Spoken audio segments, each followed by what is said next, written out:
Back into Kessler Athletic Center, Canisius coming away with the big 64-60 victory in overtime against Niagara with head coach Terry Zay. Coach, you guys were down by 17 at one point. How did you guys dig back in to get this game to overtime and then the win? Yeah, it was an ugly start for us. We were really tight. We were really tense, right? We couldn't make a shot, couldn't get any shots we wanted. We just were laughing. At one point, we're just laughing in the timeout in the first half to try to get them to relax a little bit. And then we relaxed, started making some shots, and I thought we got really gritty defensively. Rampado had a lot of points, but it was on a lot of shots, and that's what we got to do. Like, you can't let her go 10 for 14, because she took 24 shots, 7 for 24. I thought we made her really, really work.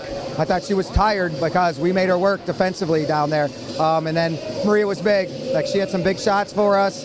I thought Danielle Sanderlin made some big plays defensively for us. Anna Sweeney some big plays defensively. So, it was a really ugly game. I think people at home were like, wow, what was that?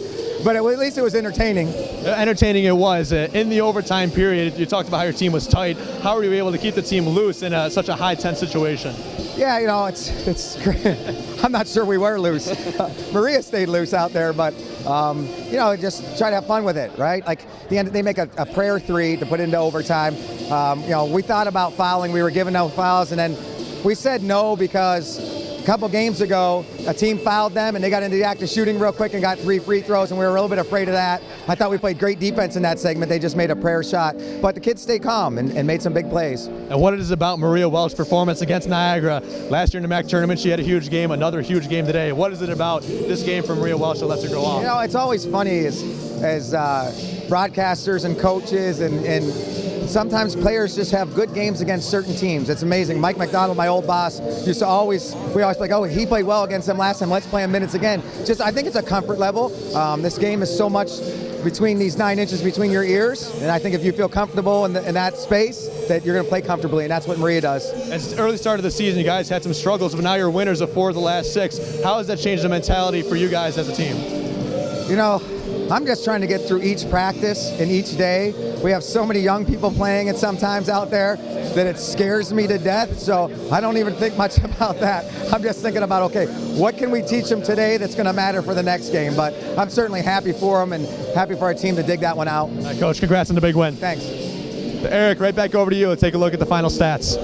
Thanks, Andy. Speaking with head coach Terry Zay about battling through some adversity in the first half, especially the first quarter when Canisius was down 15-8. Terry Zay talking about how his team was very tense. They couldn't make a shot. All they needed to do was loosen up, and that which they did.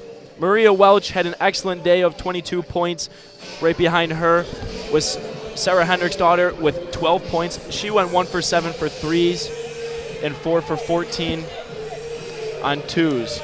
And for Canisius, you take a look at the three-point field goal shooting. Started off really rough, and you heard Coach Terry Zay mention it was an ugly start to this game, but they coming out with a huge victory, getting the three-pointer to work. Maria Welch coming up with a huge performance, and it's just a comfort level thing, he said. Coach said. And Maria Welch, who is in fact our Pepsi player of the game in this one, came up with some giant threes in this one for the Griffs. She finished off with a final of 7 of 16 shooting, 5 for 12 from downtown for 22 points. She set a career high against Niagara in her previous games with 25. She had 22 in this one. So against Niagara, Maria Welch knows how to find her shot and knock it down. And the Pepsi player of the game in this one, as the Griffs come up with the 64-60 victory in overtime against the Purple Eagles. So Eric, Canisius now coming away with some big wins and a high intense win like that last one. The team's got to be feeling pretty good. It's a big win, especially against a rival team. But Terry Zay was talking about Rampado, very dynamic player for Niagara, but they were able to keep her away from plenty of shots. She shot 24 and made 7, so that was a big part of Canisius taking home the win. She's a great player each and every night, and Terry Zay just touched base on how to keep her out of the play. Victoria Rampado finished with a total of 20 points in the game, but not enough to overcome the Canisius comeback effort. They trailed by 17 at one point. That'll do it for us here. For Eric Piotrowski, I'm Andy Helwig saying so long from the Kessler Athletic Center, where the final score is Canisius 64, Niagara 60. All games airing on the ESPN networks are streaming live on the ESPN app or to watch this entire game on replay as well as other games on our family of ESPN networks, log on to watchespn.com or download the Watch ESPN app. This has been a presentation of ESPN.